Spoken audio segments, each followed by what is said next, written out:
जय मिथिला जय मैथिली केहन छी अहाँ सब। आशा करै छी सब ठीक हैब। तो हमहूँ ठीक छी और अहाँ सब गोटा के स्वागत करै छी निकी पाठक के एक नवका ब्लॉग में। तो अहाँ सब बस ई वीडियो में बनल रहू और देखियो ई बर्थडे पार्टी अछि। तो एहि बेरका बर्थडे पार्टी अहाँ सब सोचबे जे कतऽ मना रहल छी, तो ई रेस्टोरेंट में मनायल गेल छलै, घर पर नहीं छलै मनायल।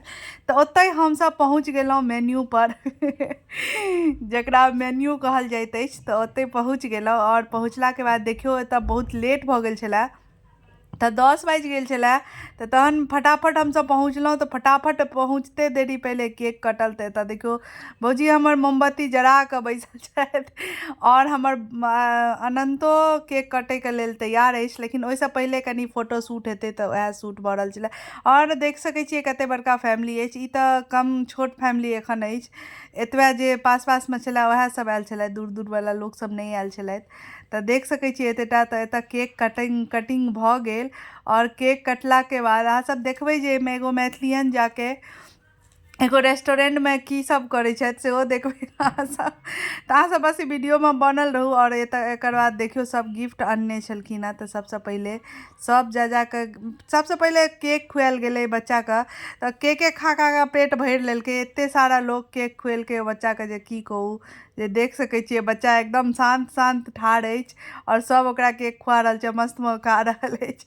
तो केको बहुत सुंदर छलैया, ब्लू कलर के केक छलैया, पाइनएप्पल केक। तो बहुत सुंदर छलै, सब ओकरा खुआ रहल छलै। और ई देखियो पीसाजी ओकर पीसाजी खुआ रहल छथि और सब एतऽ गिफ्टो दऽ रहल अछि। तो बच्चा सब पहले तऽ गिफ्ट भऽ गेलै, केक वेक कटि गेलै। एकर बाद अहाँ सब बस बनल रहियो, देखियो कते सुंदर ई वीडियो अछि। और एकर बाद देखियो सबके केक भेट गेलै काटि कऽ सब। तो रेस्टोरेंटे वाला सबके काटि कऽ केक दऽ देलक। तो हमर ई भाईजी छथि तो भाईजियो बैस कऽ खाइ छलथि और हम देखियो अपन केक के इंतजार कऽ रहल छी जे बिल्कुल केक नहीं आयल छलै। एकर बाद हमरो केक आबि गेल। तो हमहूँ आब केक खायब। और देखियो एते सारा लोग छलै, मतलब 2 गो बर्थडे पार्टी ओ रेस्टोरेंट में चलि रहल छलै, एगो अंदर और एगो बाहर। तब अंदर वाला 7 बजे से चलि रहल छलै। तो हम सब जाबे 10 बजे तक पहुँचलियै तो ओकर सबके खत्म भऽ गेलै। तो सब जाइए वाला छलै, कनिक देर और कनि मनी डांस वांस करै छलै अंदर। तो ओ सब चलि जायत तकर बाद हमसब अंदर चलि जाइ छी। तो अहाँ सबके देखायत अंदरो वाला। तो एतऽ देखियो स्टार्टअप जे कहल जाइत अछि ओ स्टार्ट भऽ गेल। तो सबसे पहले हमर सबसे मनपसंद चीज आबि गेल चाउमीन। तो चाउमीन एतऽ खा रहल छी। तो वएह भौजी हमर बाँटै छलै। तो भौजी कहलै भौजी हमर बैठ रहल छथि, तो भौजी छोड़ि देलखिन। एकर बाद हम देख सकै छियै फेर भौजी ई आयल, कथी कहै छै, आलू के भुजिया। आलू के भुजिये कहल जाइत अछि, लेकिन एतऽ एकरा पोटैटो कथी कहै छै, चिली पोटैटो कहल जाइत अछि। तो ओ आबि गेल स्टार्टर में। और देखियो ई सब खाए ई सब खेलाके बाद तो लोक के पेट में भूख रहै छै। हमरा सबके तो इएह बहुत भात तीमन से लोग जे कहै छै ने, इएह बड़ नीक लगैया। बच्चा सबके तो और किछु ज्यादा नीक लगै छै। तो वएह बच्चा सब अपन मस्त में। एतऽ देखियो सबसे फेवरेट सामान आबि गेल मोमोस। तो मोमोसो बच्चा सबके बहुत पसंद होइ छै। तो सब खा कऽ पेट भरि लेलक। बुझियो खेनाइ तो ओनाहिए फेकल गेलै, केओ नहीं खेलक, बेकार, मतलब खेनाइ का पैसा वेस्ट भेलै। सब इएह सब खा कऽ पेट भरि लेलक। तऽ देखियो कते मस्ती चलि रहल छै, सब एकदम खाय पर टूटि पड़ल छै, सब खा रहल अछि। सबके करुओ लागि रहल छै तैयो सब बैस कऽ खा रहल अछि। नीक छलैया, रेस्टोरेंटो नीक छलैया, मतलब एगो अपने सबके गाँवे दिसका बिहारेके छलैया, बिहारके छलैया। मतलब ओ कोन दिन कथी कहै छै ओतऽ मुजफ्फरपुर तरफके। तऽ ओम्हुरका रेस्टोरेंट छलै तऽ सब बुझै छलै। तऽ सब चीज एतऽ देखियौ डांस चलि रहल अछि।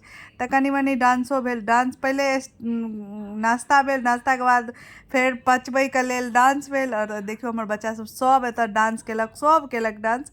और देखायत अहाँ सबके, और बहुत मैथिलियो गाना सब पर बहुत डांस भेला। तऽ अहाँ सबके जरूर हम वीडियो डालब। और एतऽ देखियो फेर खाना आबि गेल। खानामे छलै पनीर, ई रोटी और फेर मिक्स भेज। और एतऽ सजा कऽ देखियो एतऽ खाना आबि गेल। और लेकिन हमरा तऽ बुझले अछि, हमरा अपन सबके गाँवके लोकके रोटी बिल्कुल नहीं नीक लगै छै। तऽ भात लऽ लेलहुँ हम भात खाय लए। और एतऽ देखियो हमर भौजियो हुआ खा रहल छथि, भाइजियो खा रहल, मतलब सब पूरे बुक छलै। तऽ अंदर आबि गेलियै, अंदरमे डांस वांस भेलै। और अंदरमे आबि कऽ खेनाइयो पिनाइ अंदरेमे भेलै, तऽ देख सकै छियै। और एतऽ हमर बहिन सब बैसल अछि, तऽ ओकरो सबके कहै छियै ओहो सब खायमे लागल अछि। और पासिंग भऽ रहल छलैया। एतऽ खाली बारीक नहीं छलैया, बारीक छलैया, ओ बारीक कथी कहै छै रेस्टोरेंटे वाला बारीक छलै। सब चीज दऽ जाइ छलै और हम सब बैस कऽ खाइ छलहुँ। तऽ दीदी भोज खा कऽ जा भोज खाय लए गेल छलियै आ भोज खा कऽ सब आदमी जा रहल छियै। तऽ देख सकै छियै इहो सब अछि सब भोज खा लेलियै। बड्ड सुन्दर भोज छलैया और नीक किछु आदमी बाइको से छथि और हमसब भोज खेलियै या। तऽ भोज में छलैया गुब्बारा ई बैलून लागल एकरा की कहैया फुक्का। हाँ हमरा सबके कनिए दूर छलै दूर से बाइक से जा रहल छथि। हमर सबके भोज बड्ड नीक रहलै।